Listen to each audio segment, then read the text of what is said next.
Okay, finally. Recording is live, and please indicate you can still hear me with using an emoji. Don't unmute to my place. Okay.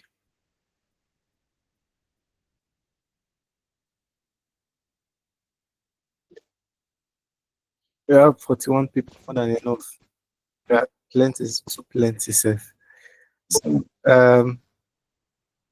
I want to teach you crypto from scratch. So if you're a beginner, if not learned anything about crypto, you only hear crypto, or you're even participating in airdrops. I know people who have gotten money from it. They've made money from airdrops, but still don't know what crypto is.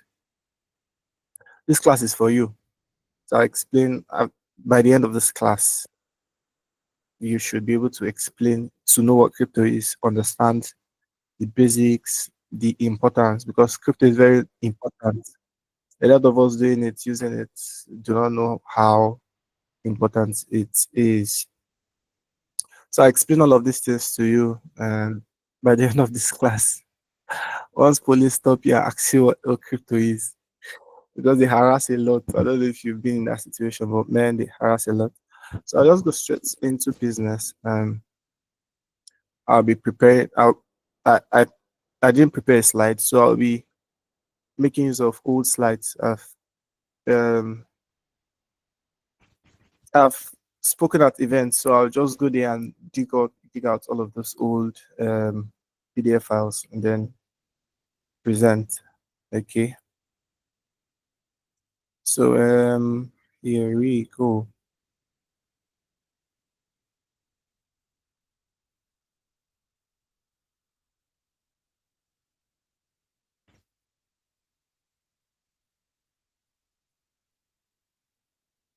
I'll present now. So once okay, then present first, and then you tell me if you can.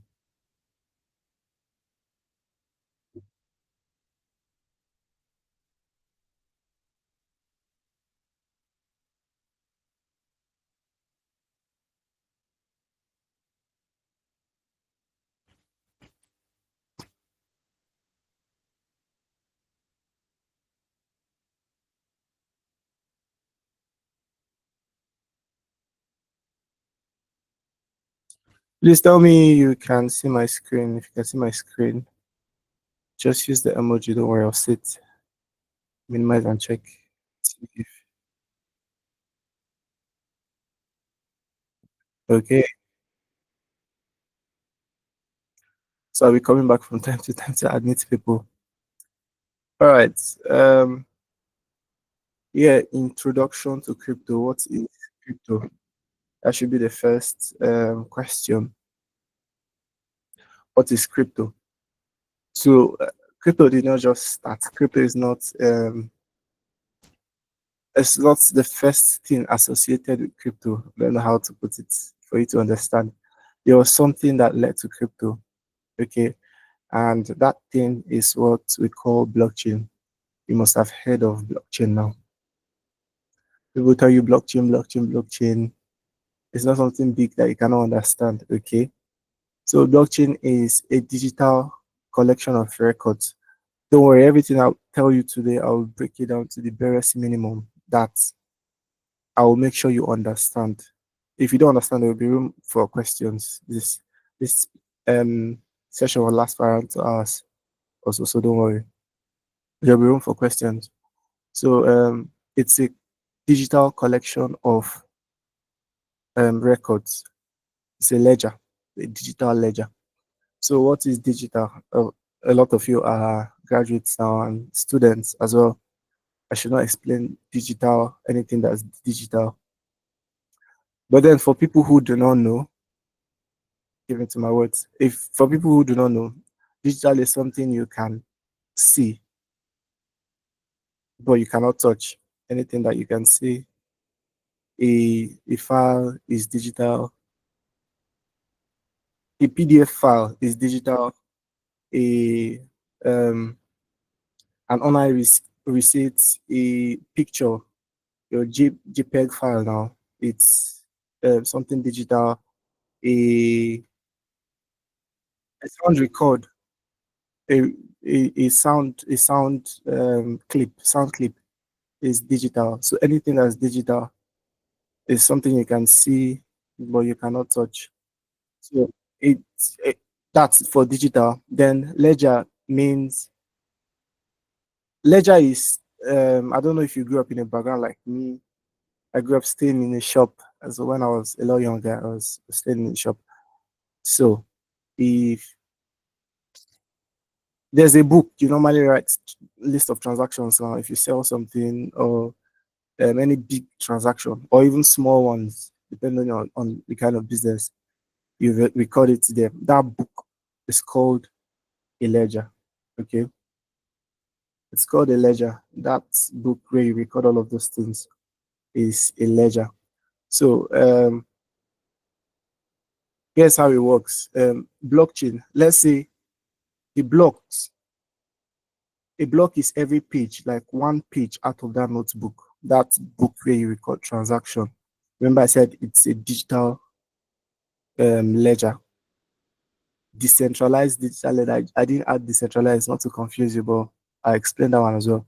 So each page from that notebook is called a block. Then a chain. If like after filling one of those, if you write from beginning now, you write from beginning, right, up until the end of that page. Then you flip, you turn to another page, right? If you after writing on that one, you turn to another one, there's something that is binding them all. That's I'm explaining it to the barest minimum. Like after now, you should understand all anything that concerns crypto as basic as it is. So the difference between this ledger and all other ledgers is that it is decentralized. It is decentralized in the sense that there's no central authority. Nobody owns the book. Everybody can just come and look. I'm telling you about the blockchain now.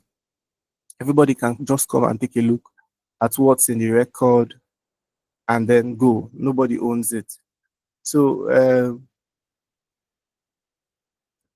kind of technical. I don't know if I should tell you about. Let's move. Let me accept people who are trying to join first.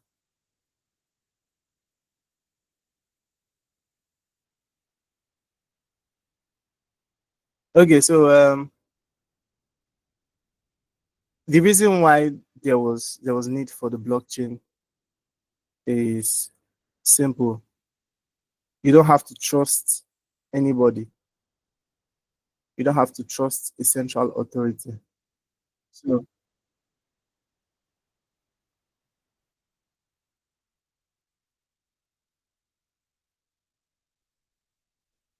you don't have to trust a central authority. So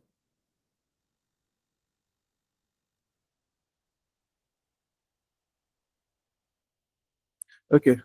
So I'll tell you the characteristics of blockchain so you understand. Number one, there's no central authority. I'll give an example. You must have written almost everybody here don't write jam now. You must have written jam, and in that same way you write jam, it's a collection of computers, hundreds and if not thousands of computers. And then there's one computer that controls everything.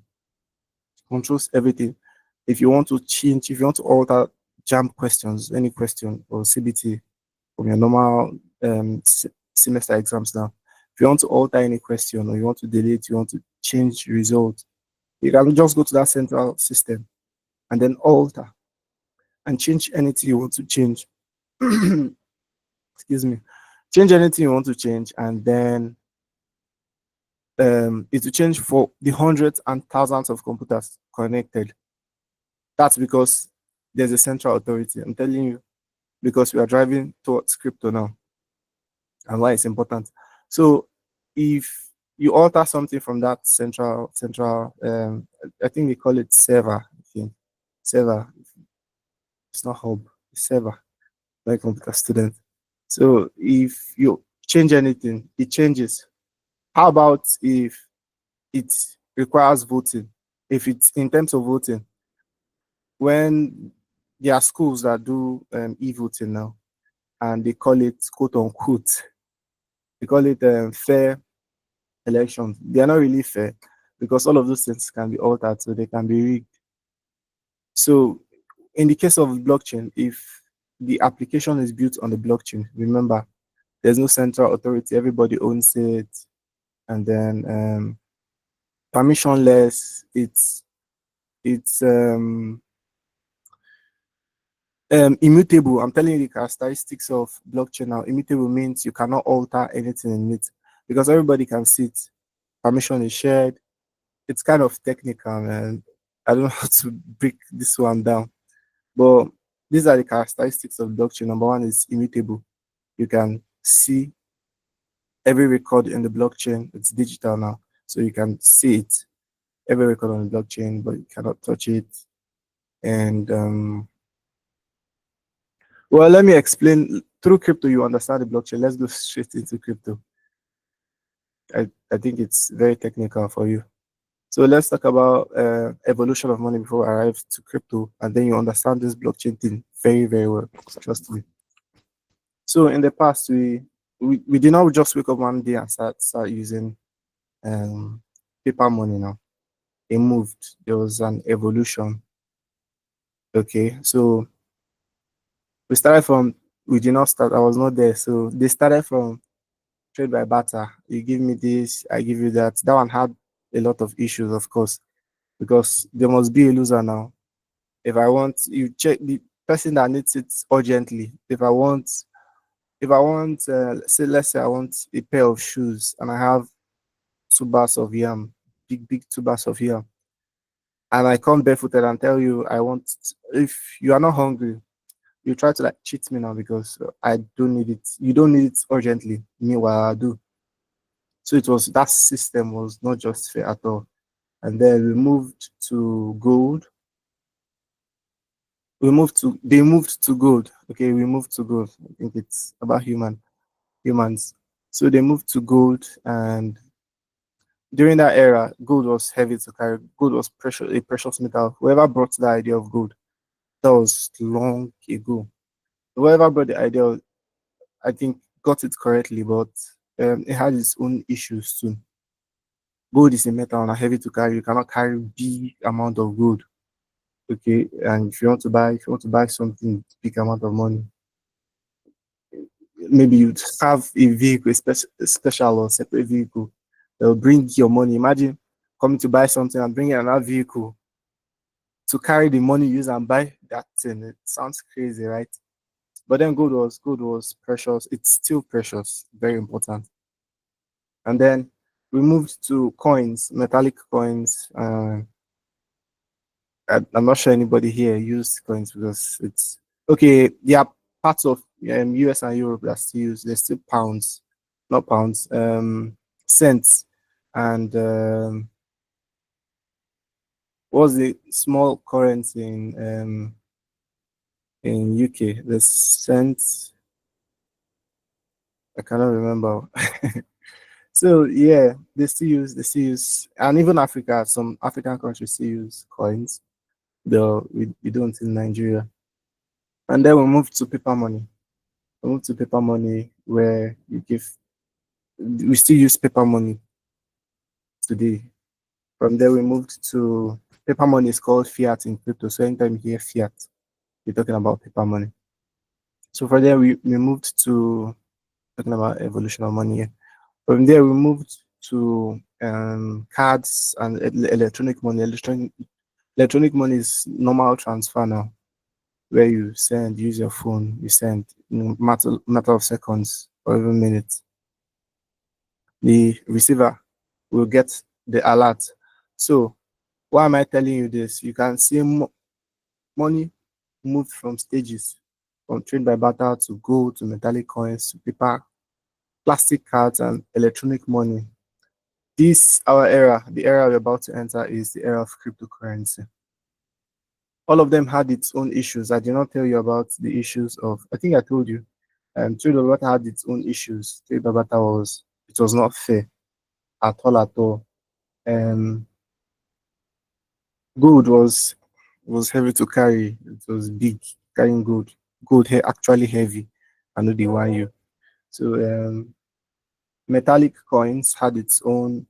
It was heavy as well. It was heavy. We moved to paper money. This paper money. Let me tell you how um, our currency our currency is facing a serious devaluation problem. Um, Inflation. You hear about inflation, inflation. Let me tell you how paper money came about. So in the past, when we're transitioning from gold to paper money, to get to that paper money, you have to take if you want $100 bill, we call it note, $100 note of $100 note in the US. You take $100 worth of gold to the bank. Then the bank will check now and they will now confirm it. Okay, this is worth $100. And then they will now issue you that paper money. When they issue you that paper money, they have something backing each $100 or 1,000 or $1 million they give out. I don't know if you understand. There is this is stubborn. There's always something backing it. So if they give you $10, it means you've deposited $10 worth of gold. I don't know if you understand. You've given them $10 worth of gold, and then they will give you that paper money. So along the line, they stopped. I've forgotten the administration, the person that was president then, and then they just stopped all of a sudden. And then if you wanted, they started printing money, the money printing they do today, and in Nigeria too. If you don't know, it causes a lot of issue. It is one of the major causes of inflation. So if you noticed in the last 2 3 years, the dollar devalued like mad. That era, I can give you a hint about what brought. Uh, yeah, it's caused by a lot of things now, but I want to give you one of them. The period that they tried to take away old naira circulation and printed plenty. They printed plenty new naira notes, and then they announced that the other one will face out. They're changing currencies, and along the line, towards the end, they now announced that okay, you can still use the old naira notes. They kept that. You know the law of demand and supply now, the law of economics. So the more something is scarce, the more it's valuable.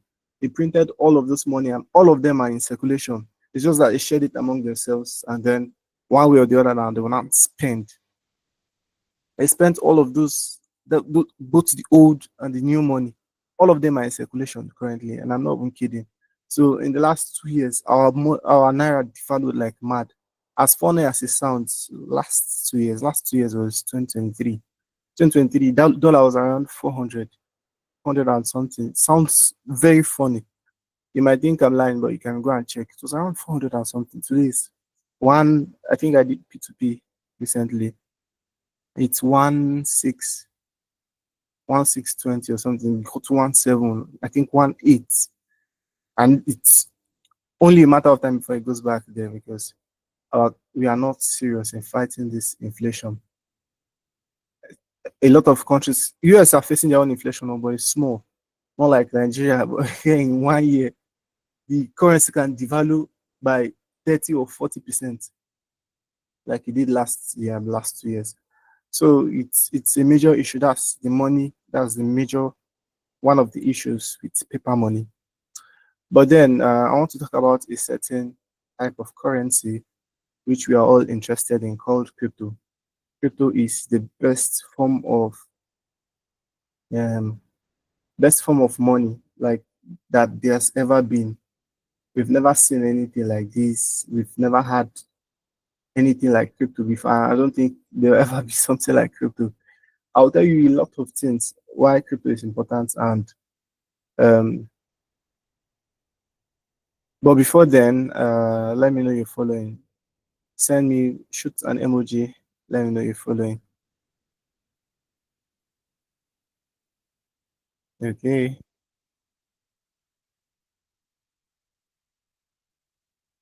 right. Okay, let's. You can still see my screen, right?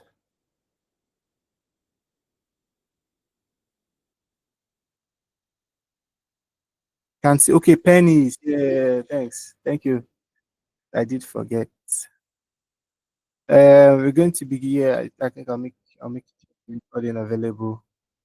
Make it available. But then let's continue. So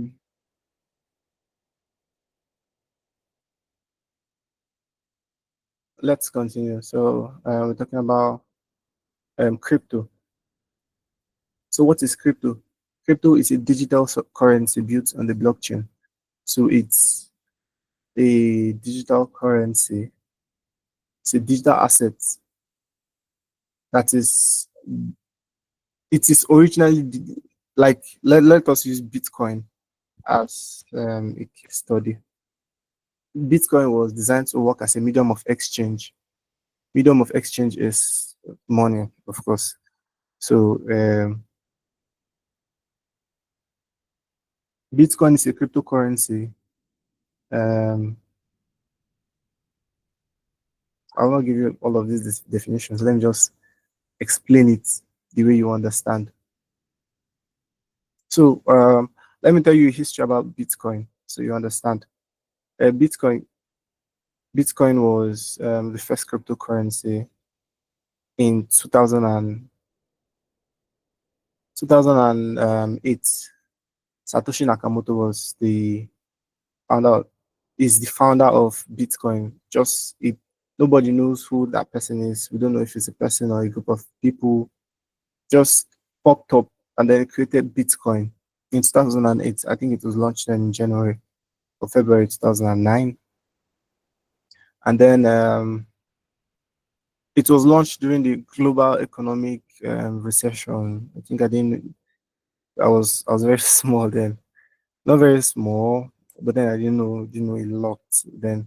So I didn't know what was happening. But I know there was a time where the whole economy, the economy of the whole world was crumbling. Everything stocks were collapsing, markets was crashing, forex, everything was crashing. That's when around that 2008 period.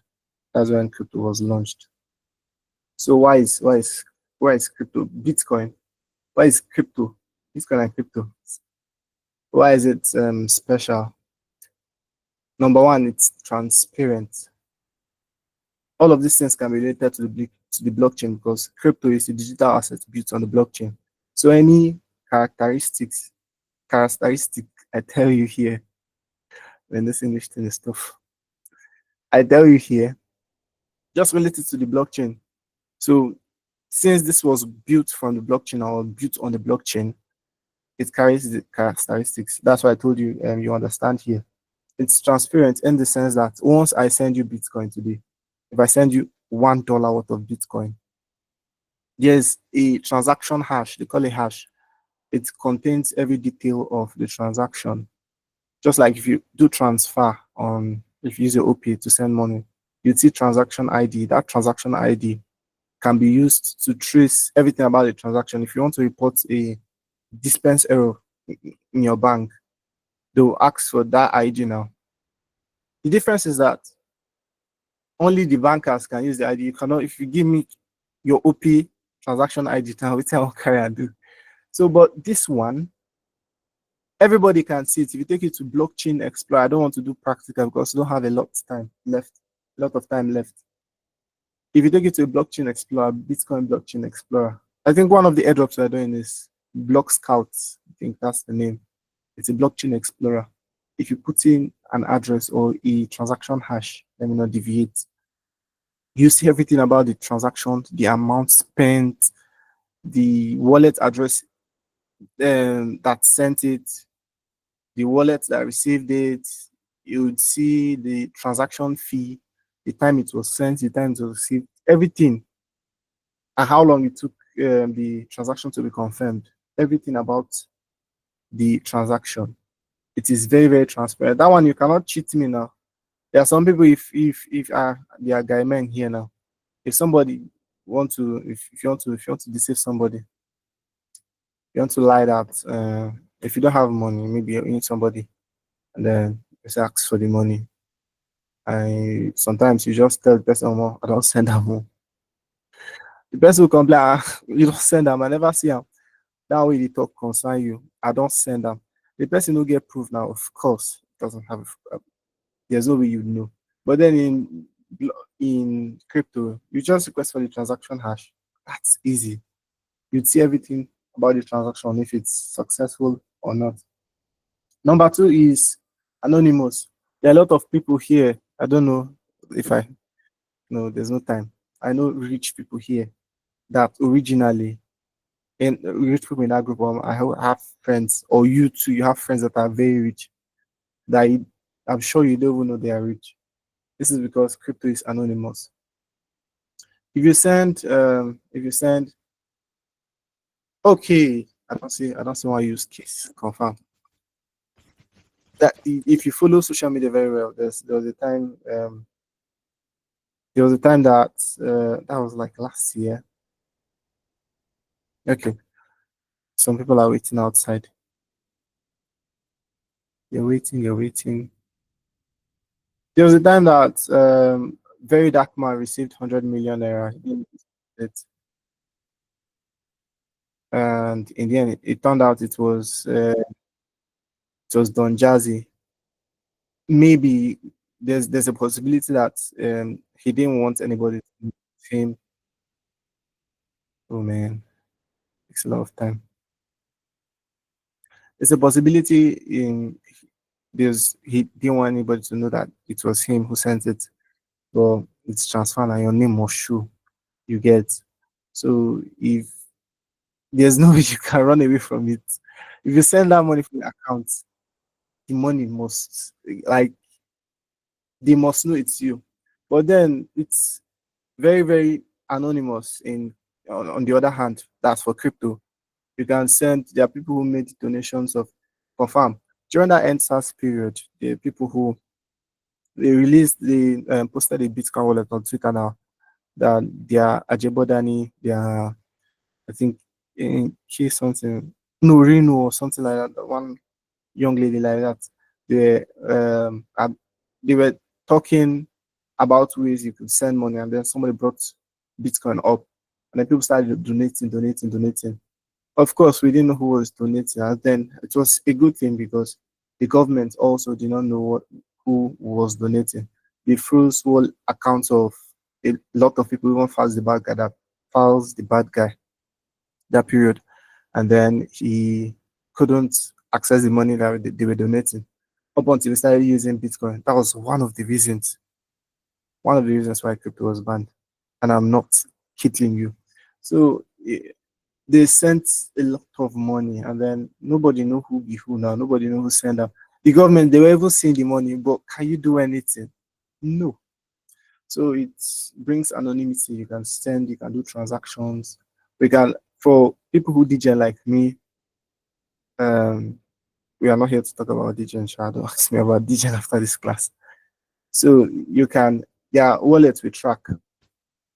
So people who trade and win consistently, like who make profit consistently, you can track their wallet, see what they're buying. Immediately they buy, you follow buy now and then get profit from it, right? The thing is, those people we copy, you have no idea who they are. If they're Nigerians, it could be your guy getting a lot of money, making hundreds of thousands of dollars weekly. It could be them. Um, it's completely anonymous. That's number two. The Nigerian issue brings us to the number three feature of the blockchain of Bitcoin. Sorry, of Bitcoin. It still relates to the blockchain, which is censorship. So during that EdSARS period, I explained how the government were only able to see, but they could not stop. Unlike when they were donating through accounts of people, they just here you're collecting money, you post it on Twitter, they just flag the account, and that's it. You do not have. They'll tell you to come to office for questioning, or that's the bank. Your bank will tell you your account has been frozen. Come to the office, want to ask you a few questions. From there, or more, they go sell, come out for months until they go help you out. If you don't have money, you stay there for years. This is Nigeria, so it's really bad. And then crypto came to the rescue. Government were saying it. They were so pissed. It was hurting them. They couldn't do anything to the money, and it's sweet. Another example of this is I normally use this one when when the war in Ukraine was intense. When the war in Ukraine was intense, if you had, I think the cap then was $2,000, I think, or $3,000. If you had $1 million in your account when people were fleeing, people were fleeing now to countries close to Ukraine. There's Germany is not far from Ukraine. They're fleeing to Munich and Dusseldorf, all these parts in Germany, and then people were going to which other Poland, Warsaw, all these parts of Poland. These Ukrainians were fleeing, plenty, their numbers. They were going to that place, and then um, the if you had $1 million in your account, you were only entitled to 3,000. 3,000. Imagine from $1 million to $3,000.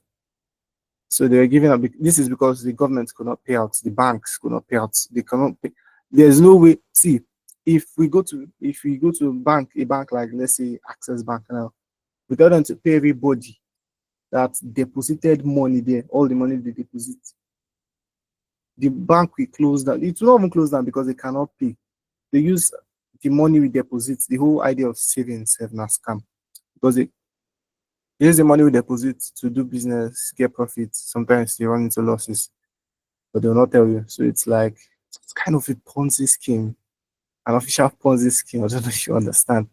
So the banks couldn't pay, of course, and then they said, okay, government announced that if you have any amount you have, we don't care. Now $3,000 we'll give you. And then that was the people were happily collecting it because they were running for their lives. At that point, life is more important. When you get to your destination and you sit down and cry, you understand. So it was very, very bad, very bad. I felt for those people. But then on the other hand, if it was crypto, come on now, if you have $1 billion, come on, you are taking everything. They carry everything come out, and that's what it's such a beautiful thing. Let me give this final one. It's 9:40 already. Chineke. Let me give this final example of why it's good as regards censorship. We do Telegram tapping now. We do tap games, and then that's onboarded a lot of people into crypto.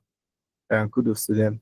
So the founder of Telegram, Pavel Durov, was arrested in France. That was ending of last year. Those if you've been in that group, I posted news about it. If you're following it up, um, Pavel Durov was Pavel Durov was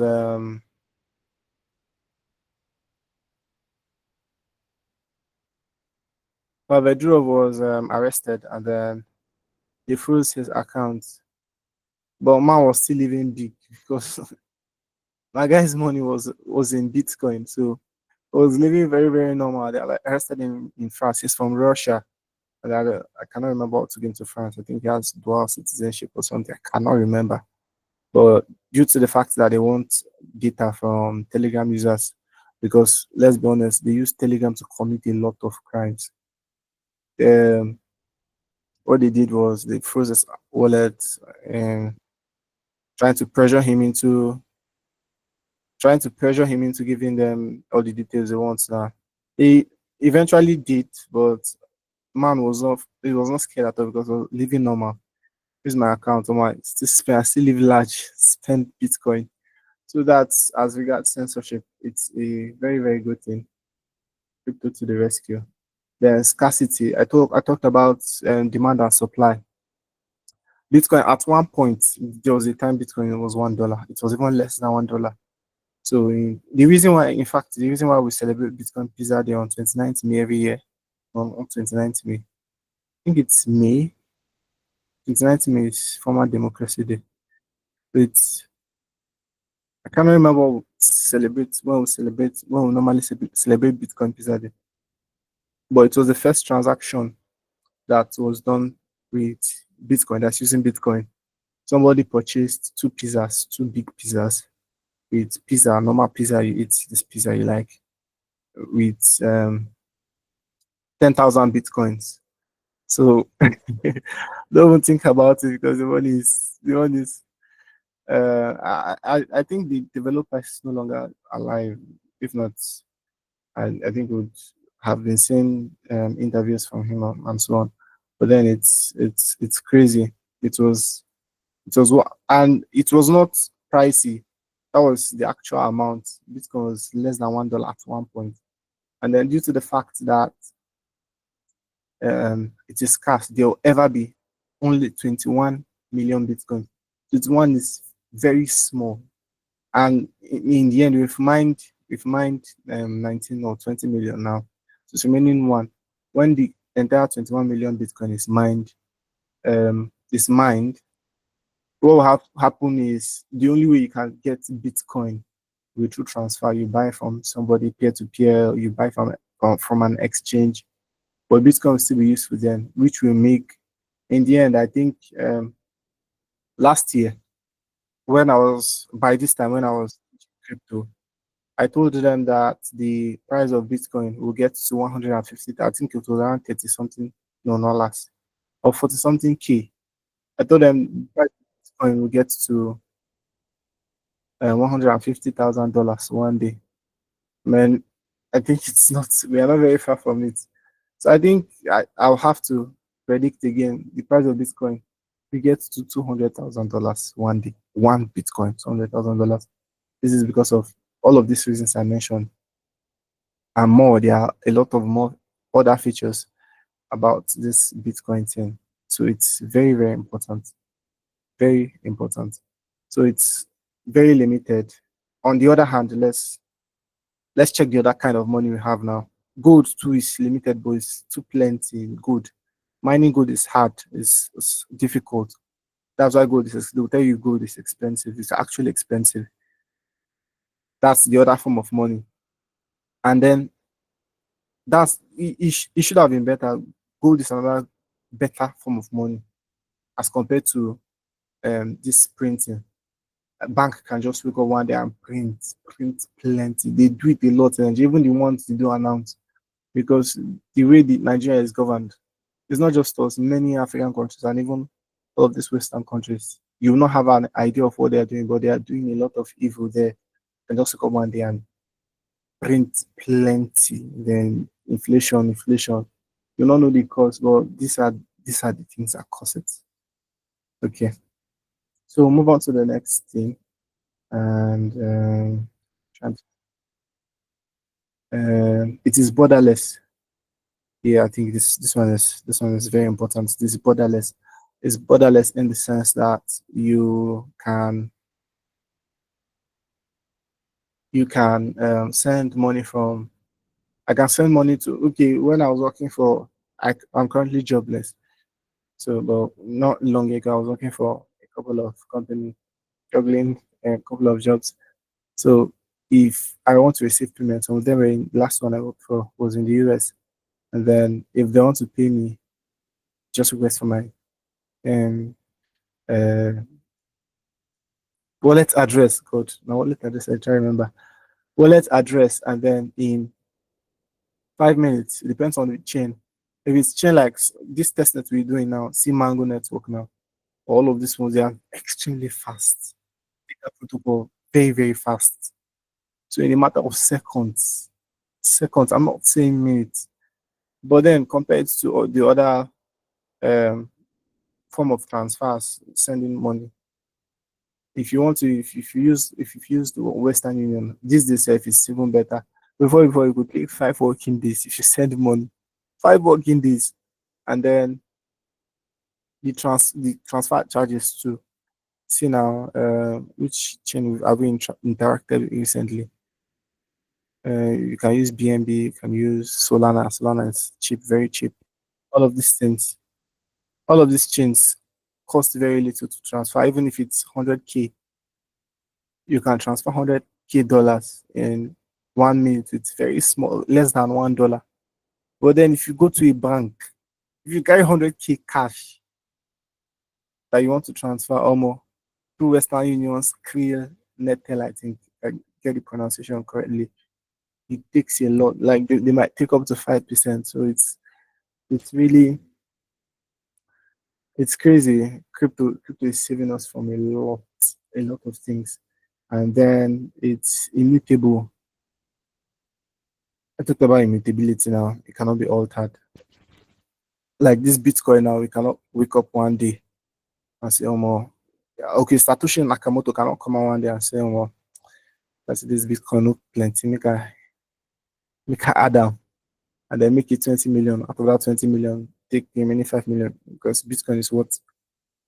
Make it 30 million, sorry, from 21 million and take maybe 5 million out of that 30 million, put 4 million. It's not possible. It is 100% impossible. Unlike there are other, I hope you know there are other digital currencies. There's the CBDC, that central bank digital currency, which Nigeria, like I think last year or last 2 years, 3 years ago or something, we heard about the INERA, which is obviously a field project. They brought it up to lure Nigerians away from, they thought Nigerians were doing crypto because they loved digital currency. So they brought in CBDC. That's that INERA. Then when they brought it, people don't really send them. People were just doing their thing. They can just that in era now. It's a digital currency, but it's not built on the blockchain. It doesn't have all of these features I've listed. Do you get? That's why it's not a cryptocurrency. It's a digital currency. You can only see it. You cannot touch in era now. It's not paper money. The paper money is normal era. This in era.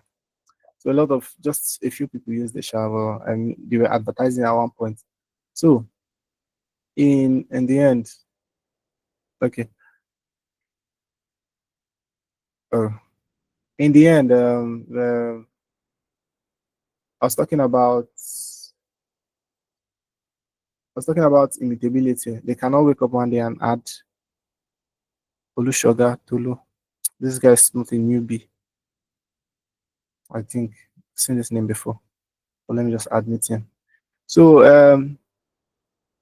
in the end, there's a lot of benefits. A lot. So it's immutable, it's irreversible. If you send let's say I send you $1 or $2. I send you $1, or I wanted to do giveaway in this session, but I've used my money to buy Deep or not Pixel. And then for you joining this call now, I'm giving you, okay, I think I posted it on the group.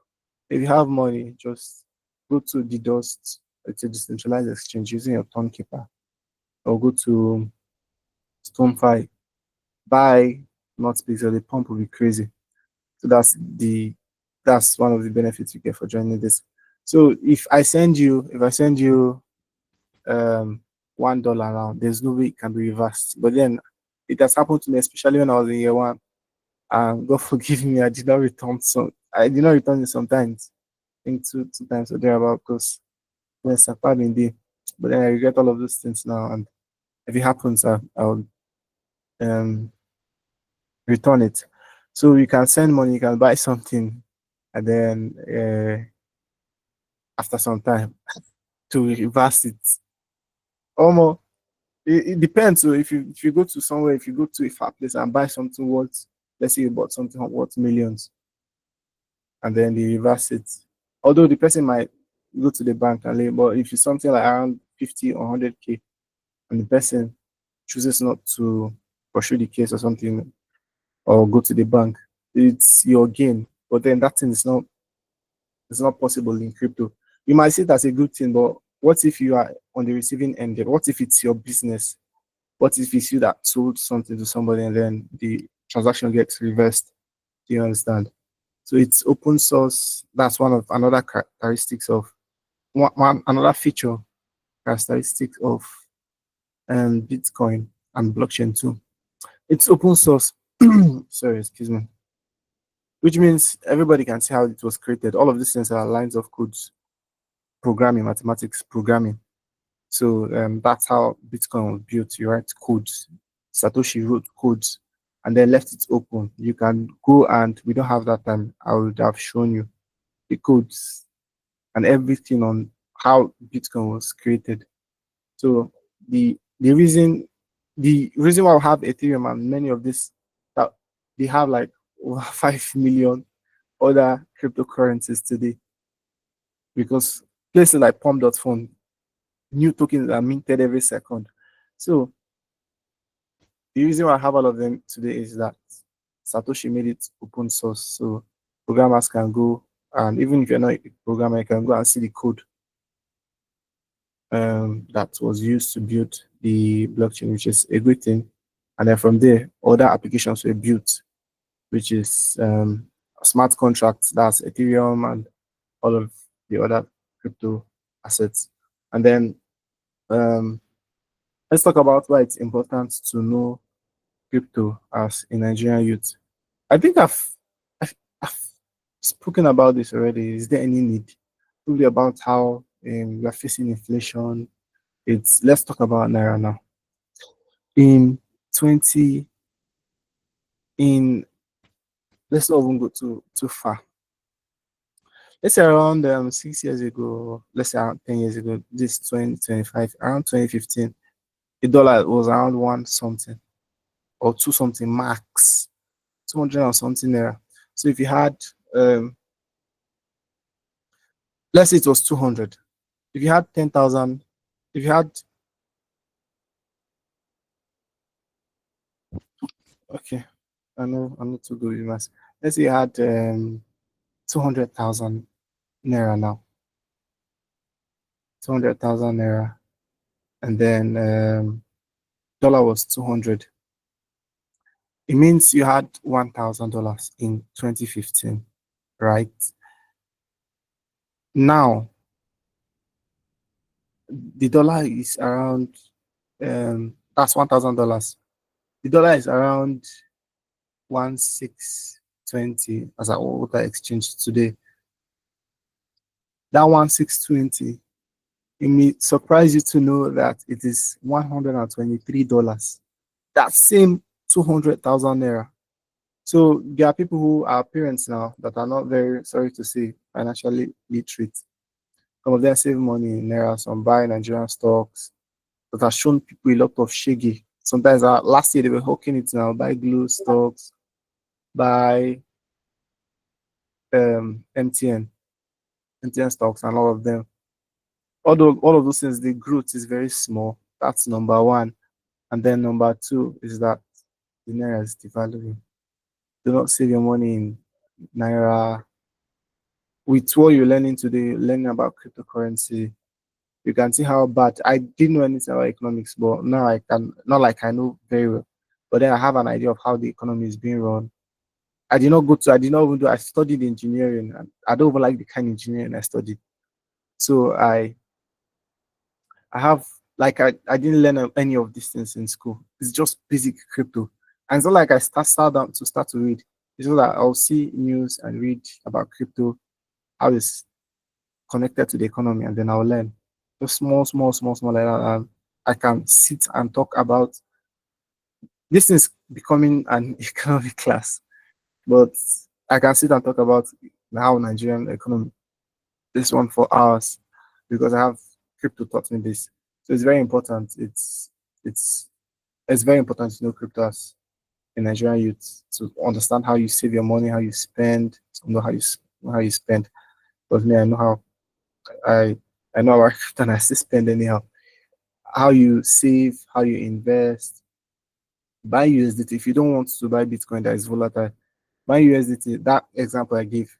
If you had that $1,000, that's $1,000. That's 200,000 naira in 2015, and you didn't want to use it.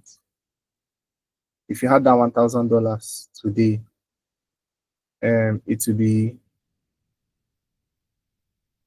that's 200,000 naira. If you had converted it, that's, let me put it straight now, to dollars, that's $1,000 in 2015. 2015 is just 10 years ago. It sounds 10 years ago, a decade sounds very long, but I still remember things that happened in 2015 now. So it will be currently that 200,000 naira.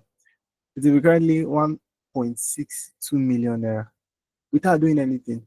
Now, imagine you bought. I will not even go back to tell you how much Bitcoin was around that period. It was around $3,000 or less, a lot less safe. It was like $1,000 or $2,000 something. So if you had it now, a Bitcoin is 100 and something thousand naira, $1,000. I'm sticking this to God. So I don't want to turn this to an economic class, but I've told you about how it's important, immutability, cross-border payments. That's if you want to send money to China and every other country, and then censorship. I've explained all of these things. So these are the reasons why you should know crypto as a Nigerian youth. We are already 1 hour. We've gone halfway. So I need to leave all of these things and go to the important things. Oh, yeah, I'll go to the next slide. I talked about, okay, this was in crypto evangelist community, leveraging Web3 for income generation for beginners. So this is basically how you can get money from Web3. Web3 is blockchain technology. It's the whole Web3. Anything Web3 is blockchain technology, simple.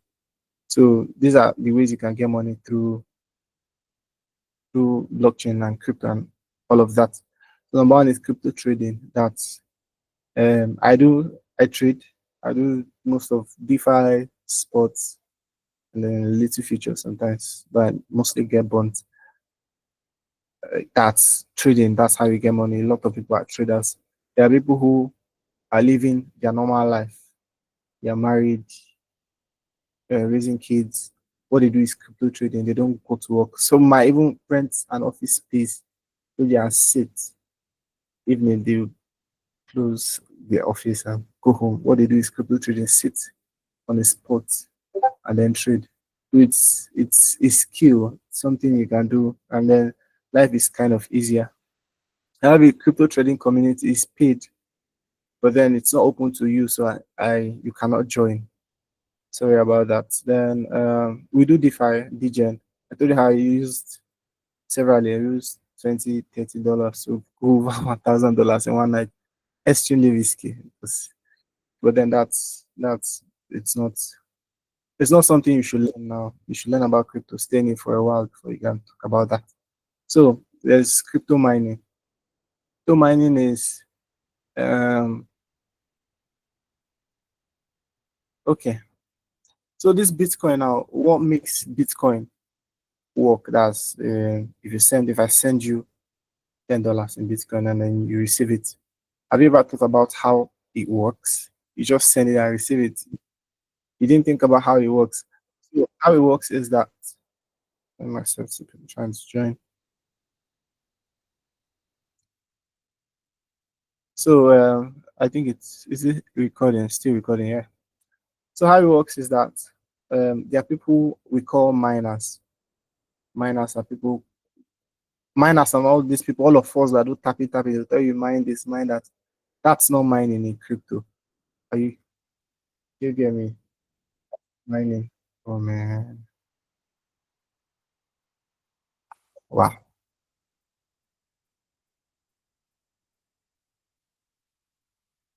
That's not mining. That's we are farming. We are looking for money. We are doing airdrops. Okay, mining is a miner is somebody who confirms transaction. So how do they confirm the transaction? I told you programming is maths. Clearly, just it's maths. How a crypto transaction is confirmed?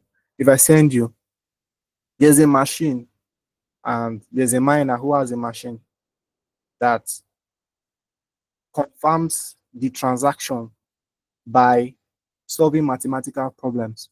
So when I send you $10, that $10 I'll send you, we automatically generate a mathematical transaction. So there are miners, several miners around the world. That's another reason why it's decentralized. Anybody can be a miner as long as you have the mining kit. In the past, you could use like let's say 20, not 20, let's say like 10, let's say 15 years ago or 13 years ago or something, you could use your laptop to mine Bitcoin. to do all of these mathematical problems. But now you need complex machines, big machines that consume a lot of energy to mine this Bitcoin. So once the first miner that solves that mathematical problem, so it's done automatically, so don't think about it too much. So the first person, the miner's machine that solves that mathematical problem, gets a reward, because once you send Bitcoin, you pay transaction fees, right? So part of that transaction fees goes to the miners as a reward for confirming the transaction. So once they confirm that transaction, the um, transaction will be successful. So that's why sometimes if miners have issues, sometimes you notice transactions delay. This is what is causing it. Do you understand? So when miners are not enough to confirm transactions, miners are not enough to confirm transactions, it will slow down. It will be coming slowly. They'll queue up. So this is why transactions delay sometimes. There are not enough miners but if the miners are enough, once you send up automatically, almost automatically, it is solved, and then the miner gets the reward, and then the transaction is successful. That's crypto mining. The number three, running a node, similar to running a node is not Tekka protocol. What we are doing is it's kind of similar, right? It's similar.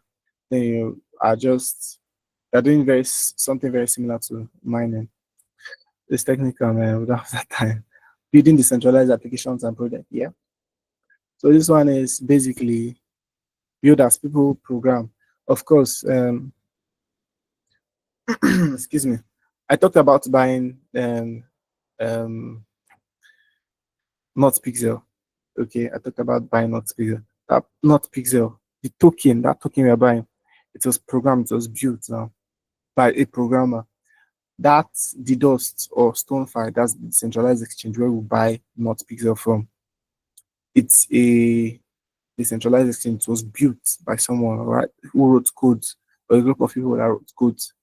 The Ton ecosystem, the Ton blockchain was built by writing codes.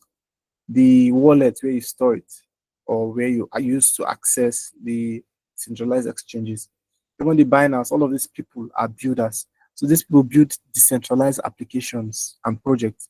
So that's the category they fall into.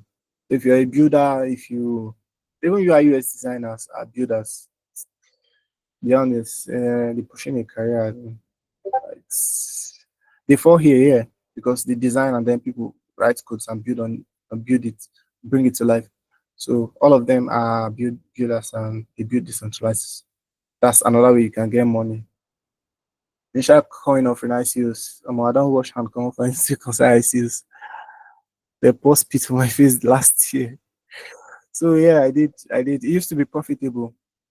What initial coin offering is basically buying a token before when see if a project want to build something, or they've built something and they need money for marketing, they'll come to you. People who have money, they've never come to me because I never get money. So they'll come to you and tell you, okay, I have this product, and then I'll be launching a token. I'll give you at a cheaper rate. You can buy, and then once it's live, then you sell. In return, you give me some amount of money. You buy. Once you buy, once they buy, they are giving the builders the amount of money they need now, maybe to do marketing or to complete the project or something. So once it's live, they will sell. So that's ICO, initial coin offering. Then investing in startups, this is something I'll do in the future. If I see revealing secrets, if I see a startup that looks promising, there are a lot of people do. So if okay, a lot of airdrops I post now, I'll tell you they got $6 million, 10 million, 20, it could be as much as 80, like still those are people.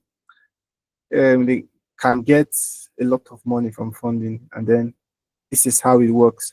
So people who have the money, it could be an individual or a company, they can just a VC, they call them venture capitalists. They can just come and bring money and tell you, okay, like we like what you're building, want to buy a stake, want to buy a stake, the percentage of the company. That's investing. So they'll use your money and develop the project, and then in the end you own a percentage of that any profit they generate every year. That's how a lot of businesses like Trust Wallet now. Trust Wallet is owned by Binance because they bought majority. I think they bought everything itself. A lot of companies, Base token is owned by Coinbase. Base not Base token, Base blockchain. They don't have a token yet. So same as many of these startups and these airdrops we are farming now. Some of them just find it they find the project promising, then they invest money. The developers, the builders use the money to build the project. Oh man. They use the money to build a project, and I'll go back here. And then in the end, it will be profits. It will be win for both sides, right? So that's for who have for the people who are rich. And to them, more they also they're non-fungible tokens, NFTs. There are people who flip NFTs, buy and sell. They are very expensive NFTs. There's Bayak, that's Board It Yacht Club, owned by lots of rich people and celebrities. I know Neymar, the footballer, owns one. There's no, I don't know. I'm not sure Kaka owns one. But Justin Bieber, I know Justin Bieber owns one. There are a lot of people who own Bayak, that's Board Ape Yacht Club NFT, and a lot of there's base gods. There are a lot of expensive NFTs just for ownership sake or for some reason you own. And even yourself, if you minted that, I don't know what the price is now, but at one point it was going close to $200. And then I minted five. I minted five, and if you minted, you own an NFT. That's another way you can get money. There are people who buy and sell NFTs. Just like trading meme coins. They flip NFTs, buy when it's low, sell when it's high, and something like that. So that's another way you can earn. NFTs becoming a thing. I think it's slowed down, but I still think it's the small feature. As of 2 years ago, I think I didn't watch the last Ballon d'Or. But 2 years ago,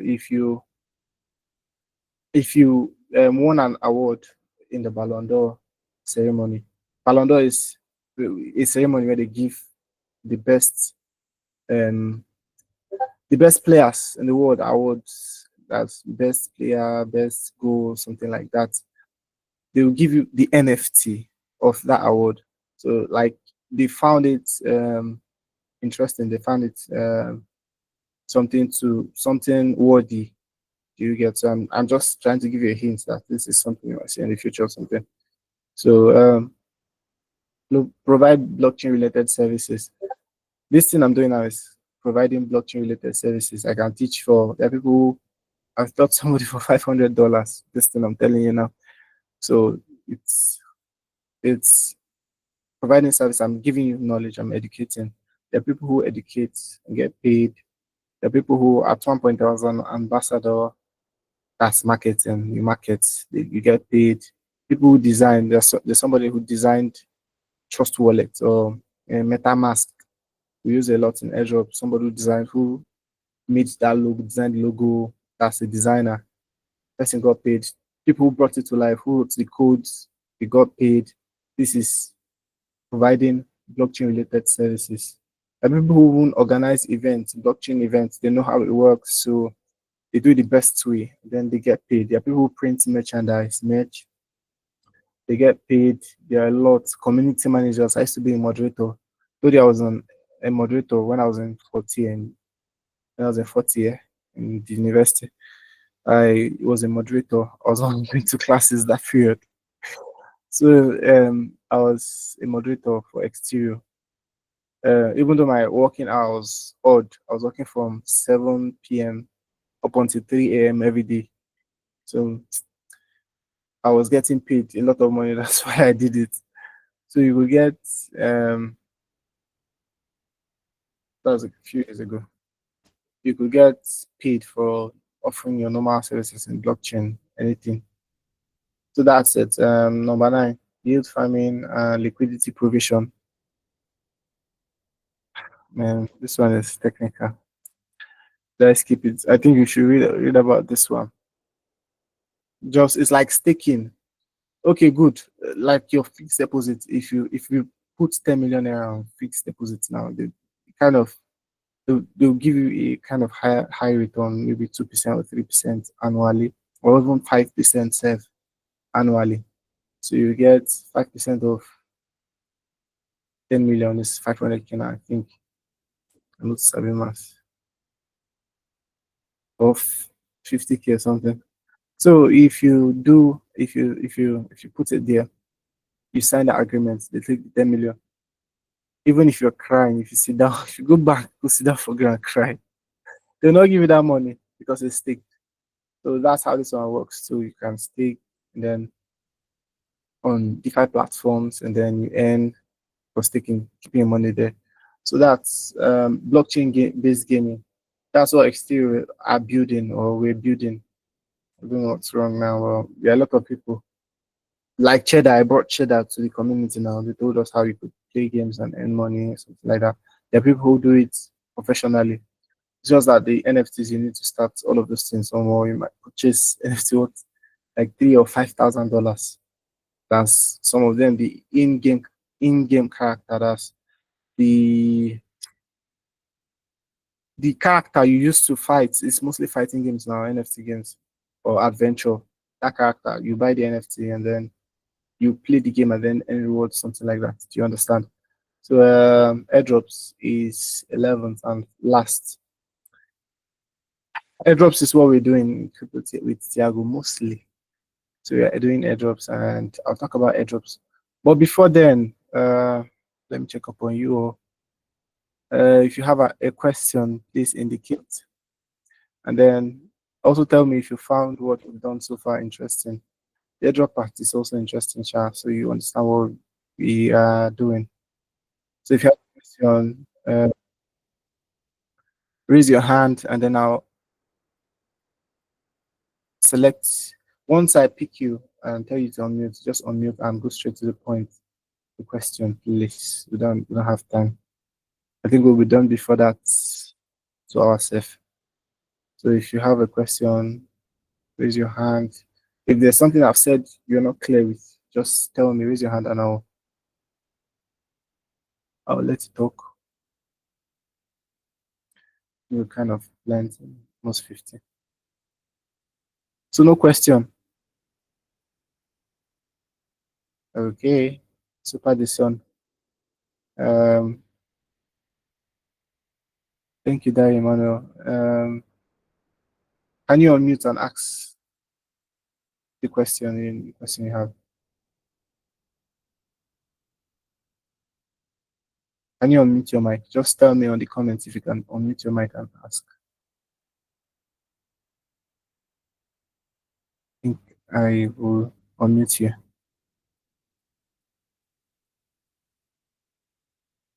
Try to unmute your mic and ask if you have a question. Can I wait for you for long? We don't have time. So, but then if you've understood what I've said so far, use the emoji. Let me know you're following. Let's hit an emoji, any random emoji. Confirm.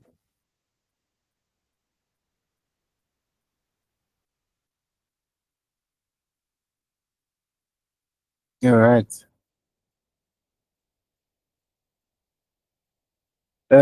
Super Distance, I'll lower your hand. Please try unmute me. But I said I cannot unmute.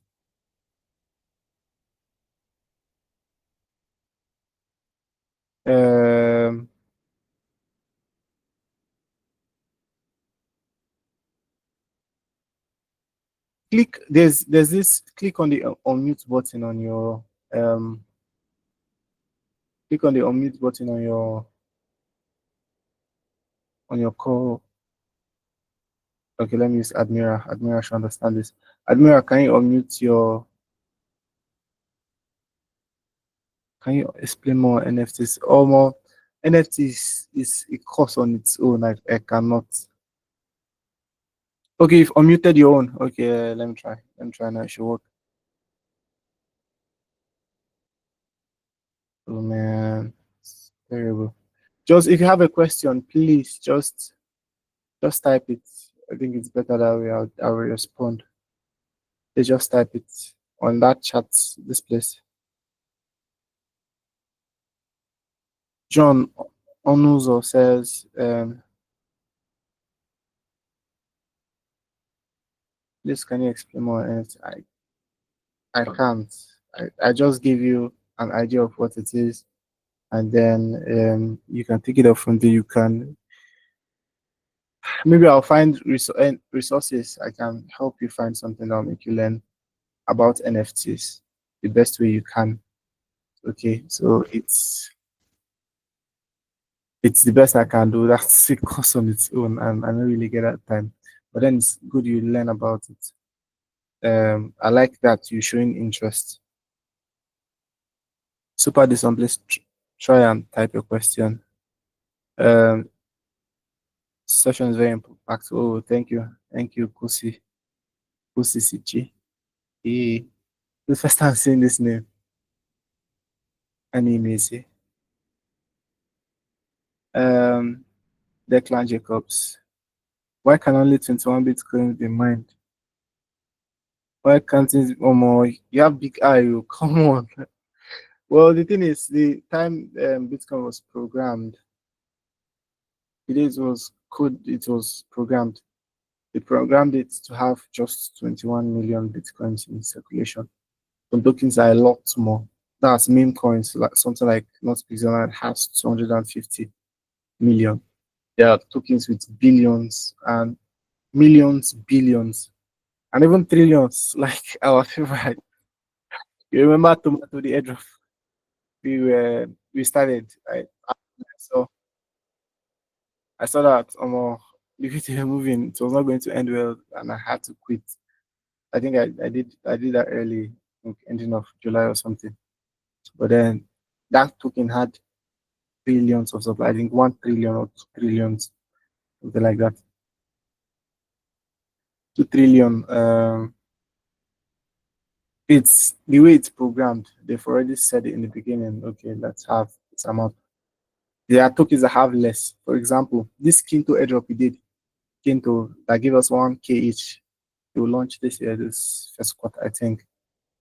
That kind of token, it has just that Kinto now has, I think the total supply is 15 million, and then circulating or 5 million. I cannot remember.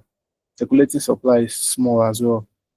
So it's going to be worth something. Like, I'm sure it's going to be worth more than $20 or something. So yes, I talked about the not pixel token. Yeah, I did. I said you should buy. That's one of the that's like something I can tell you for joining this call. One of the free things I'll give you. What price do you think not pixel will reach and the duration? For duration, I can't tell. I cannot tell. I got I'll not tell you how many tokens I got from AirDrop from not pixel. But then I've not sold anyone. Rather, I bought a lot of. I'm broke now. I'm poor. I'm very, very, very, very, very, very poor because I bought because I know it's gonna go up. When it gets to, I bought at 0.1 something. When it gets to 0.5, I'll sell, and I know not Pixel certainly cross that $1 mark. It will be $1 one day and something. But I know it will get to $1.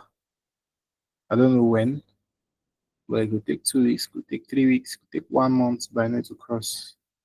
So then, fingers crossed. I'll be managing my Gary until it gets to that point. So, how do designers get job? That's another. Oh man, that's another topic. There's a whole course on Web3 jobs. Designers you can get by reaching out to founders. You can not just Web3 anywhere. My guy AJ, I don't know if you know if you are in UNN, you know the garage. My friend is the co-founder. The three co-founders are my guys. and one of them is AJ. He's a designer. How he got his job, he works at Piggyvest. Piggyvest, this app you use, he was one that designed it. So how he got that job is that I think um he designed their website or something. I think he designed something related and posted on Twitter, and people tagged them and they saw that and they were like, wow. So that's something similar. I used to be a designer in Web3 until I gave up. And then how I got some of the gigs I got was that I just see a flyer that's not good. Just design and tell the founder. Unlike Web3, unlike Web2, which, for example, the founder of um, let's not use Access Bank. The owner of Access Bank, Herbert Wigwe, is dead. Let's use UBA, Tony Elumelu. There are a lot of, like, 99% of workers on that people that work for Access Bank, no, for UBA, they cannot text. They don't even have his number, Tony Elumelu. They don't have access to him. Or on the other hand, it's pretty easy. You can text the founder controlling millions and billions, and then they will respond.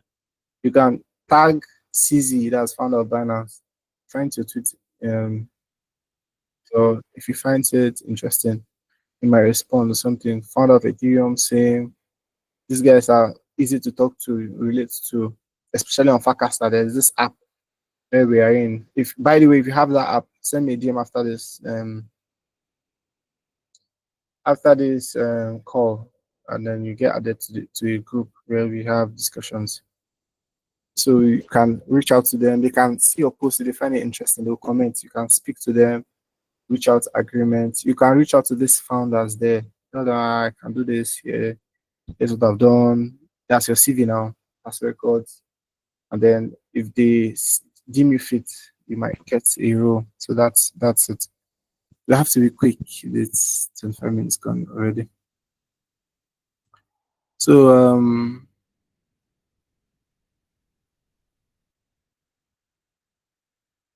okay, hot. Yeah, I think hot is a good project.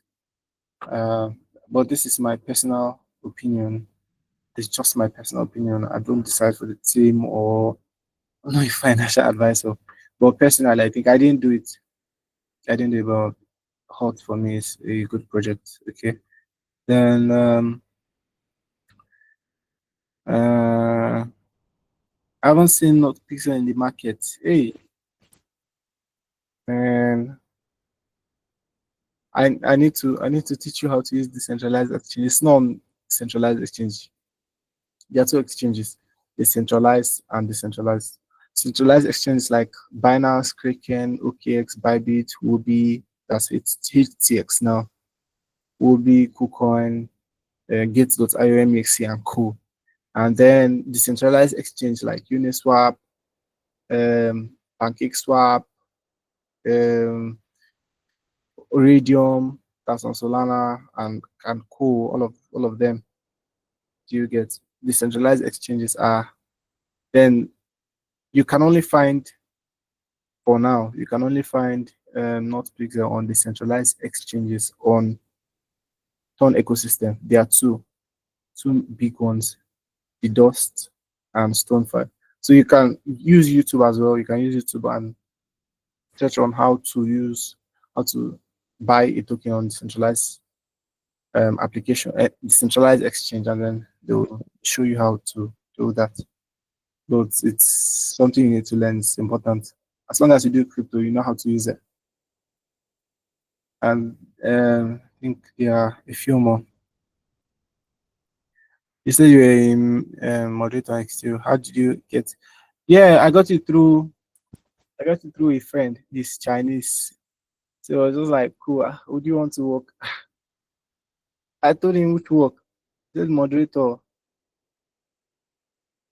I did not even ask him. He now said the salary is so amount. I told him, now they talk so small. Be wajo.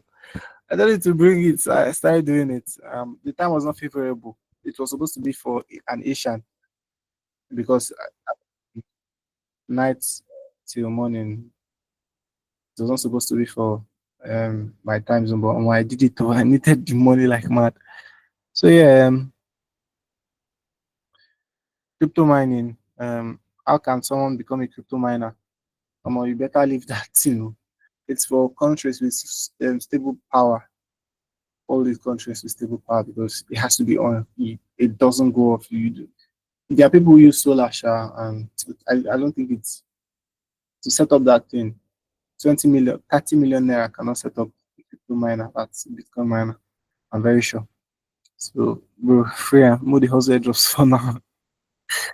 Yeah, in general, how can one be get these jobs? And I think the job is kind of saturated. It's not like it's saturated, but I'm just thinking, why do you have to work hard to get a job of $500 per month when you can do a jobs in like I promised? I don't know if a lot of people were not there when I promised them, but towards the end of last year, and I even said it this year, if you are consistent with airdrops in 6 months, you should have a good amount of money. And I'm not kidding you. If you don't get it, come and hold me responsible. If you are consistent, you tell your friends, you tell them to do like teach them what to do, just like as I'm teaching you. You do them. If you don't want to refer your friends, you do them consistently. You do in multiple accounts. If you have like let's say you have 50K now, you have 50K, you don't have to puzzle too much. You can just go on the sports trade and just tell you what rich people do. 50K should be like the minimum. But if you have 50K, if you go on a sports trade, if you don't know what sport trade is, or maybe now I will teach you. You can learn about it later, but it's not a big thing. I learn about it later. So if you can go on a sports trade and you get 10%, 5%. If you have like 100K and you get 1%, that's $1,000. If I'm not extravagant, $1,000 is a lot for me a month. So you can just buy Bitcoin and then once it goes 1%, you can sell or something. That's you can. What I'm basically saying is just you should rather channel this energy into farming airdrops. Just raise money anyhow you can. Try to raise money. That's it. The jobs are important though, but this one is more rewarding. I don't know how to explain it. I've been on both sides. This one is more rewarding, and I'm not even kidding you. But then, how to get jobs? You can reach out to founders on LinkedIn. I used to be serious on LinkedIn. I have like 6,000. I have over 6,000 followers on LinkedIn currently because I used to be very, very serious at one point, and I used to reach out to these founders, and some used to reach out to me, especially those Indians that want you to work for like from Sunday to Sunday, and they'll pay you $50.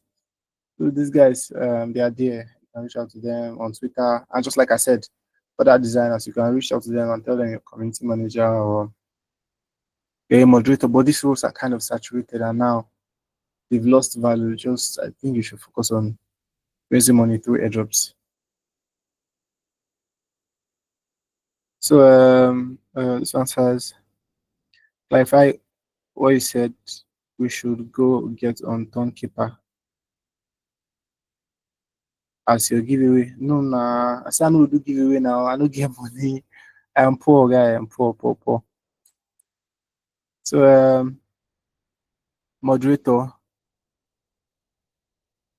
What work of moderator? Good. This question is. It sounds crazy. It sounds crazy, but your work as a moderator is just to keep the place lively.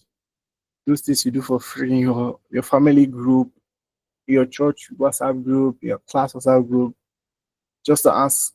But this one is kind of formal. You have a badge if it's Discord. I was doing it on Discord, not Telegram, but people still do it on Telegram. Um, you answer questions of the people, you crack jokes, you delete. There will always be defaulters, even in groups I've managed, even WhatsApp groups. You can also one random person post something that's not related. You have to delete and want the person or block the person, depending on the situation. So that your work is just to maintain order in that group. That's all. Answer questions relating to that's what you do. That's all. Then you get paid. So please where can we buy not please? I said the dust. The dust is a decentralized exchange on Ton ecosystem. And then Stonefi too. Have you heard about printer? Yeah, I did. I saw it. Don't worry, I see all of this. Um I see kind of almost everything you see. Don't worry. If if I don't post it, it means I don't trust it. Some of them I see, some of these ones I post now. I've seen them earlier, but I still have doubts. If you can remember, the number of Telegram both airdrop we did last year was just few, but there were a lot. Blom, I never posted Blom because I didn't trust it. I didn't know, but I felt they wouldn't list. That was last year, and they were not so serious. Turns out I was kind of right. I didn't do Hamster. I think Hamster tried small, but controversy surrounding was plenty. I didn't do Tap Swap. I didn't do all of them. Same as all of these other retroactive testnet airdrops. I see almost everything. Well, I select the ones I do. You must not do all of them now. Come on. So how many dollars is so now? Come on. You should use Bybit and check or any other exchange or use CoinGecko. So actually they pay me. I should have gotten around 3K or something, but I didn't get anything. What's the name of the app you just mentioned again? Hey, I think it's the Dust. You're talking about the Dust Tonkeeper. The Dust. It's not an app. It's a decentralized. If you download Tonkeeper, go to that DApp. That's that the browser section. If you don't know the browser section, just check this one's your homework. You'd see the Dust there. It's kind of easy to use, but you can just learn on YouTube. Difference between crypto and a token. Yeah, I think how do I put it? There's sense in this. In their tokens, okay, if you go to pump.fund now, they launch tokens every second. Every second as we're talking now, they're launching tokens, hundreds of tokens. Those ones they call them tokens. But then coins are the ones with their this pump.fund, those tokens on pump.fund are launched on Solana. So you just go, they've made it easy yourself, no code. You don't need to write codes. Their apps are in place. You just put the code. If you just select what you want, it quickly fix up the code at the back end now and launch it again for you. So originally you have to write just a few lines of code and build. You build it on Solana and then launch it on pump.fund, right? Same as there's Clanker on Base ecosystem. Base it's an EVM technical one. Just I think we should leave that. But then if you are building on an existing blockchain, you are building a token. But then there's Ethereum now. There's Ethereum. Ethereum didn't build on anything. There's Solana. Solana didn't build on anything. Example, okay, good. Not Pixel now. Not Pixel built on Ton. All right. The token was built on Ton blockchain. It's a token. But then a coin, cryptocurrency coin, is the one that's built from scratch on nothing, like built from scratch on nothing. So Ton now is a coin, cryptocurrency coin, a crypto coin. Meanwhile, not Pixel on what's the one we did last year, early last year? Not coin. Forget. Not coin is a token, not Pixel, a token as well.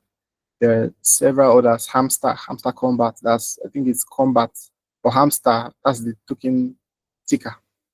Hamster is a token. But then you can see Solana is a coin. It's not built on anything, right? Ton itself is a coin, and there are Ethereum, there's Bitcoin, BNB, and so on. This is a very important question. Thanks for asking, Precious. Please. Larry Emmanuel, say if you're up. I'm my poor, don't mind me. Stuff involves 50K and 100K. I'm a hustle first now. Okay, you might have it. Emmanuel, people they name Emmanuel, they're very rich. So you might have 50K and 100K. It's sports trading. It's SPOT. You can just Google and read about it. I think you should free that for now.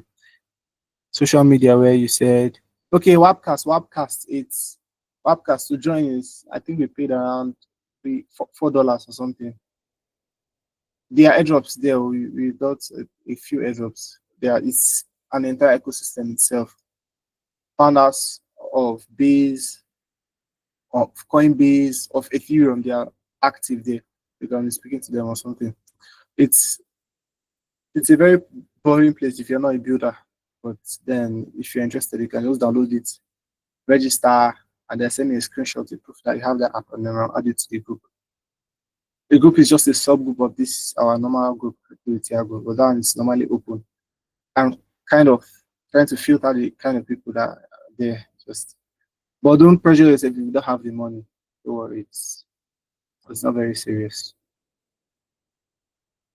I did not get the part where you said about the app. Acasta. Oh, is Facasta or Webcast? Let me.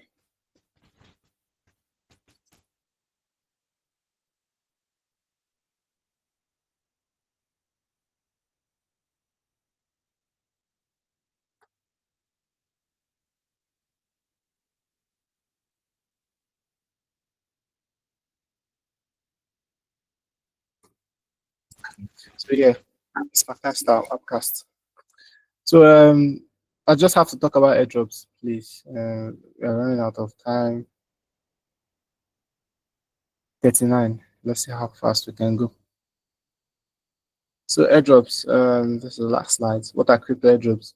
The crypto airdrop is a marketing strategy employed by projects in the cryptocurrency space to reward people who are interested in it. So first of all, it's a marketing strategy. So all the tapping, all the filling of forms, all the testnet, you launch your Taker protocol node later on. What's this one we did to the layer edge or something? All of them shows you are interested in projects, right? And then it's a marketing strategy for them. You show interest, and then they reward you. That's all of you that are interested in it. So the we were logging so value. We're logging into daily. The Mango testnet we're swapping, trying to accumulate as many points as possible. The list that we're inviting our friends to join and all of that is just us. It's just we indicating like showing interest. All right. Then in the end, the people will reward us. And then when they reward us, it makes name. See, in the last, if you are very active on Twitter, crypto Twitter, the last 24 hours or 48 hours, it's just so. Everybody was talking about so. You understand? So that's marketing. Everybody now knows about that project and what they're building now, right? So it's marketing. It's a marketing strategy. Next. So how to participate in airdrops, testnets. We already do all of these things, so it shouldn't be difficult. Testnets are like Mango, where you swap. They've already built a product. They want as many people as possible to test it, and then they get rewarded in the end. So Mango airdrop ends in 20 days or 19 days or so. So if you've not done it, I'll drop, since you already have, after this class, I think tomorrow, so I'll drop a link or a guide and a list of every airdrop we're doing currently. And then Mango is one of them. It's I think it will reward highly. It reward very well, Mango, because we got a lot of money and the products they built is superb. I think they're very serious, so they are most likely going to reward us very well. And then you draw active airdrops, there's social media engagement. There are some airdrops that they'll tell you to like and comment, all those kind of airdrops. Those ones are social media engagement, early adopter. For example, this Cresta now that we minted an NFT because we found it early. We filled the form, indicated interest, and then they let us mint an NFT. And then the NFT, the price of the NFT on OpenSea now is kind of high. If you want to sell it, if you want to hold, that's like a way of rewarding us for being an early adopter. They've not even launched their testnet phase or any product at all. I think they launched them a few things, but they're just rewarding us for being early, for finding them early. Other best airdrops, there are airdrops that will tell you if you hold this amount of tokens or this amount of tokens at this particular time. That's same as snapshots, I think. snapshot based airdrop. At this, if you hold, they might just come out and say, if you hold not pixel around this time, we've taken a snapshot to airdrop you some amount of tokens, another entirely different project. And then it's up to you if you want to keep or you sell. Sometimes it could be huge. They've given people $10,000. If I think the YDX, that was in 2022, 2021, gave people $10,000 for holding or swapping a few tokens. So that's all. That's all. So Web3 security, this is very important because in case you don't know, you can lose the money you have now while trying to get more. So this is why you should stay safe while participating in airdrops. Airdrops can be exciting opportunities, but it's also important to stay safe while participating. Here are some tips to help you navigate the airdrop landscape without falling victim to scams. Number one, do your own research. So once I see an airdrop, I told you I don't do every airdrop. Yeah, and there are some airdrops I will see. I see almost everything. I'm an internet person. I kind of do not have a life after outside the internet. I do, but I spend a lot of time. There's nobody trying to join.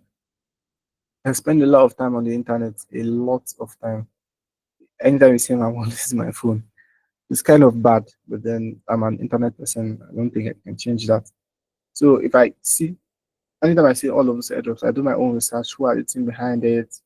Who are have they built products before? For example, when you check,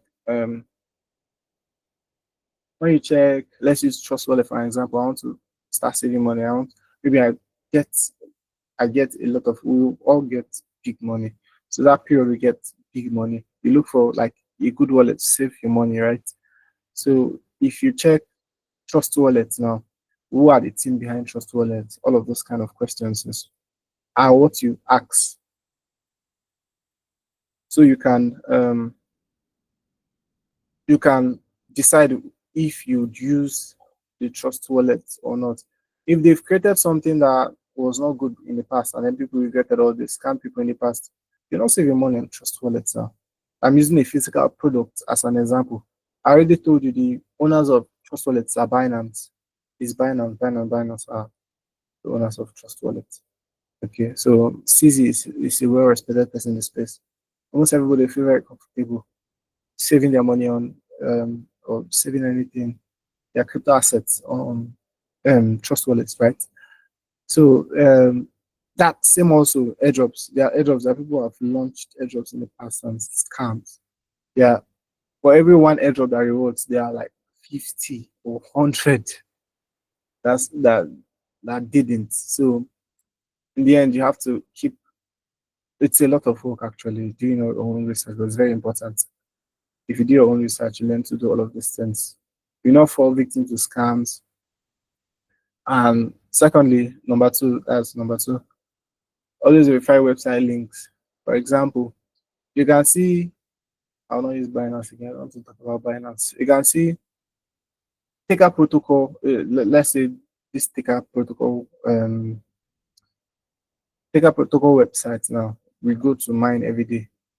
We connect our wallet, right? So if you go to tickerprotocol.com, let's say that's the normal website. You go to Ticker Protocol, you connect your wallet and you mine normally. Scammers that's hackers, can do tickerprotocol.net. And then you see them sharing the links, even running ads on Twitter.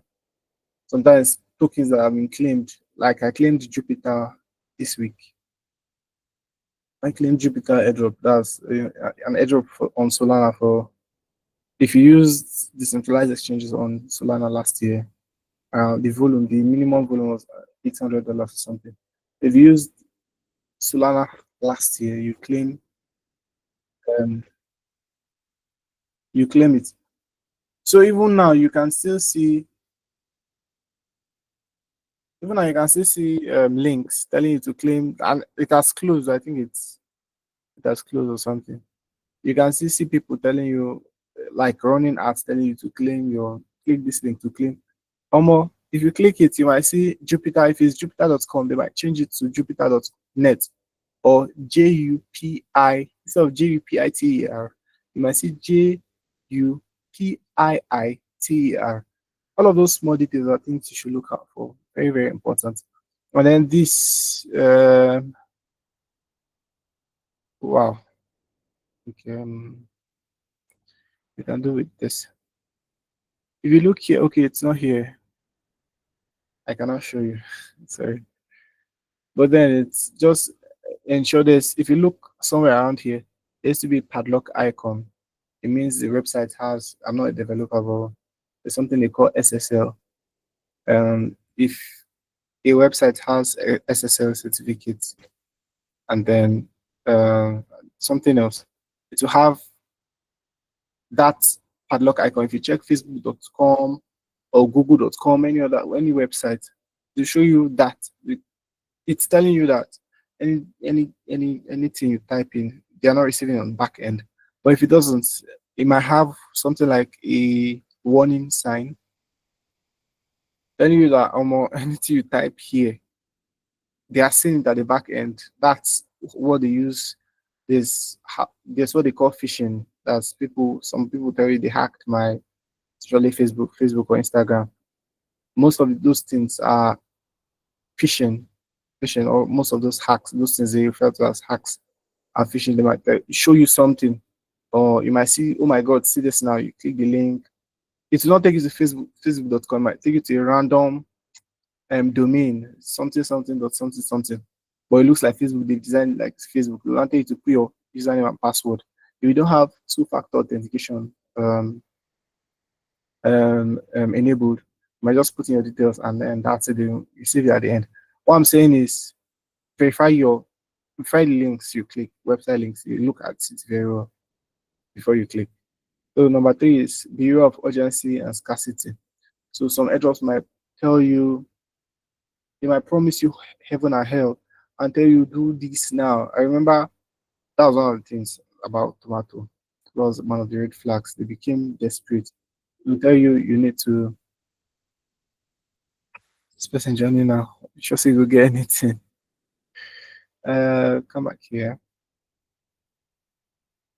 So they might tell you do this now. You have to do this now. You have a week to do this. Not like basic tasks like connecting your wallet or something.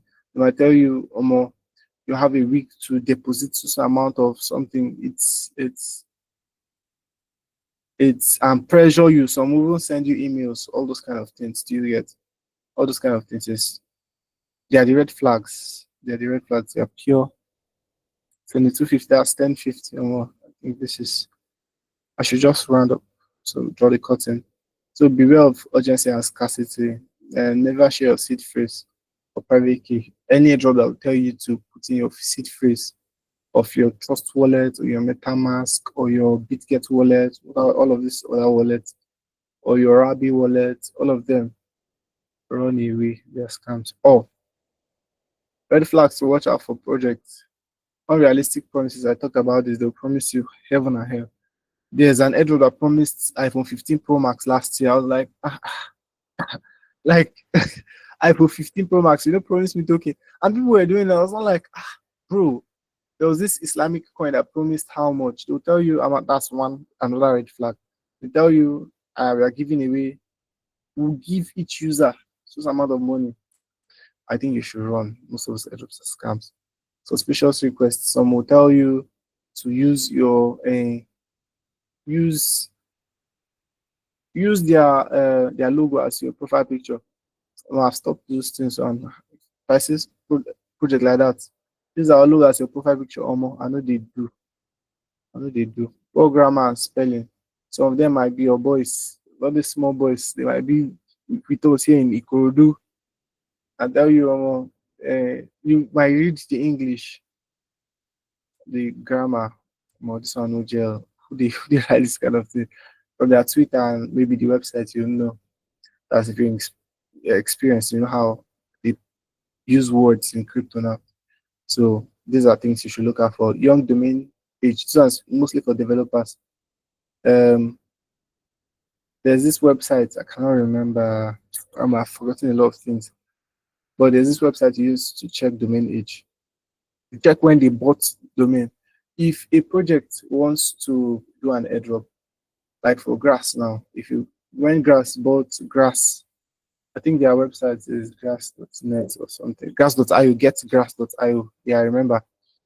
So excuse me, we're rounding up now. So when they get when they bought get grass.io, they already knew they would give airdrops on a separate website. So they created Grass Foundation. Do you get they bought getgrass.io and bought Grass Foundation. They bought it long ago. So there are airdrops that you start farming, even though there's no way it happened very well on Ton, even though there's no way to check when Telegram bot was created. But if you check the website and it's new, like it started this, they bought the domain of this website this month and they are promising you heaven and hell already. No investors, no roadmap, nothing. Or they might give you any fishy roadmap. Or run away. The domain age is to like 1 month or less. They're already promising you heaven and hell. Or heaven and earth, sorry. Roll away. So frequent crashes and errors. Any airdrop that crashes frequently this month in crash. And then people are not even using it plenty. It's normally a red flag for me. So yeah. No secure lock icon. I already explained it. I don't know if you can see my cursor. It's something around here. If you check your phone now, use google.com or facebook.com or any website, you see that lock icon, any website at all. But anytime it's not there, I wish I could demonstrate, but yeah, we've run out of time. Anytime it's not there, it's a red flag. It means anything you type there, they get it at the back end. They are seeing they will get it. But if you have that icon there, if you can type your password there, it will be encrypted, which means it will be changed from the normal. If let's say your password is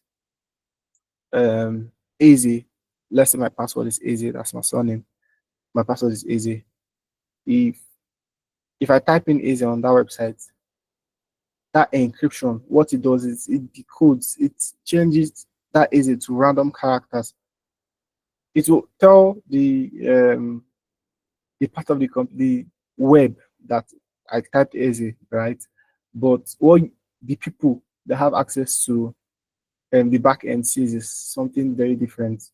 You get, you might see characters, just random characters, and there's no way you can decode that. Do you get? So, oh, finally, took a lot of time, long time. I think it took exactly the 2 hours. I I said I took that exact 2 hours. So this is all you need to know about crypto. This session was recorded. Session was recorded and made available. I think I'll upload it to YouTube or something. I'll just upload it. So anytime you want to understand something, feel free to go back to it. I'll tell you when I upload it. After the recording, I think Google will send it to me by tomorrow. It's quite long, lengthy. So they'll send it by tomorrow. So if you want to explain Web3 or crypto or basics or why somebody should be in crypto or anything I just explained, you can just watch it and then explain to the person or send it to the person to watch and understand. So if you have questions, I'm supposed to take questions here, but I'm sorry. I think I do not have that time. Pause a legit airdrop. I saw pause earlier. I think I saw it after it was launched. But I didn't like their model. I think it was launched long ago. I think it was around that period. We were doing dogs. I saw pause that period. And I didn't like the way it was going on. It decided to fade. And I'm glad I did. So that's where we draw the curtain for this session. Please use the emoji if you got something, if you understood, if you got something, if you liked the way I thought, just use the emoji. Oh, thank you. Thank you. Use something, you just said something like crypto Twitter. Crypto Twitter is like, it's not something special. Like following accounts that talks about crypto. There's football Twitter now. If you use football, I like football a lot. There's Trey, there's Janti, there all of them, all of those um European guy, all of them are football Twitter, right? And then there's crypto Twitter too. There's Niger Twitter. Follow all these Nigerian influencers, them Asiwaju Larry. Who's this guy? There's one guy we met in Lagos. I don't remember his name. But he's very influential, very just Sadiq Singh. Yeah, yeah, yeah.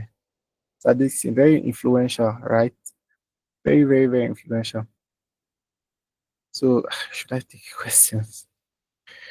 If you have a question, please type it. Let's just use that one to finish up. So those guys on Nigeria crypto, just following accounts related to, like, if I go to Twitter now, I'm not open my Twitter now. There's no way to my Twitter. But if you go there, I grouped it.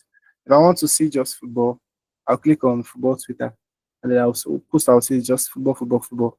If I if I want something related to crypto, when I click crypto Twitter, you see from CoinDex to Binance, from like all of those news, Bitcoin news, you can see all of them just grouped together. So anytime seen around that area, is this it helps stop distractions. So if I don't want to say anything about football, I can use Twitter for as long as possible. Manuel, Manuel, thank you. It's enough. Thank you. So it helps stop distraction. Tiago Mbocheta. Okay, Mbecheta. Oh, my um namesake. Thank you so much. Oh yeah, Dari Manuel, thank you. Looking up to, hey, I beg you. Look up to somebody bigger. Me too, I look up to people. Yeah, like I said, Dari Manuel knows United Tree. So yeah, thanks for everybody who joined. Thanks to everybody who joined. I hope you got value. And then tomorrow, this is like an induction, right? From tomorrow now, you don't become OG. You have basic idea of how these things work, right? And then what you can do, how you navigate, anything you don't understand, feel free to ask me, and then I'll find resource. I might not have time to reply you or explain in detail, but I'll look for something that you're welcome, Isaac. I'll look for something that um, will help you understand it, learn and understand, right? So this is where we'll draw the curtains for this. By this time next year, inshallah, God's pray in our lives. I'll do for you people be the OGs. I'll do for another set of people that will join. Then you will be watching from the sidelines. And then hopefully you too, you'll be doing for other people. You teach as many as possible. Sharon, thank you. You teach as many as possible. Um, you teach other people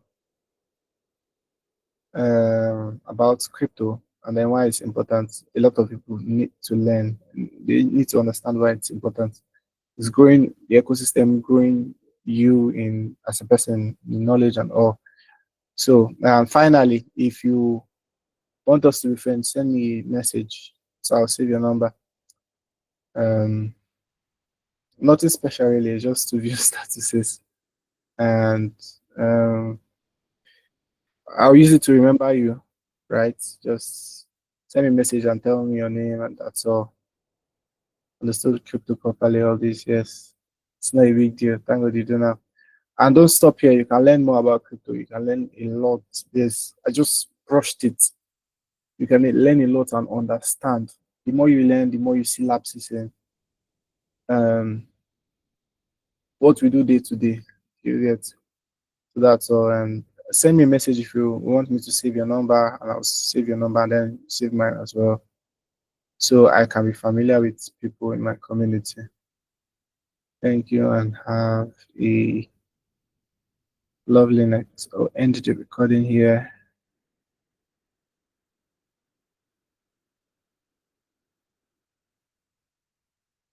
It's here. Okay, group link. Hey.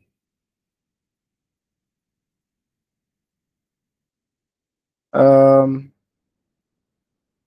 let me just drop my number. You can take a screenshot.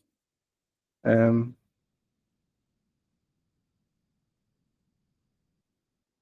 this is my number. Send me a message.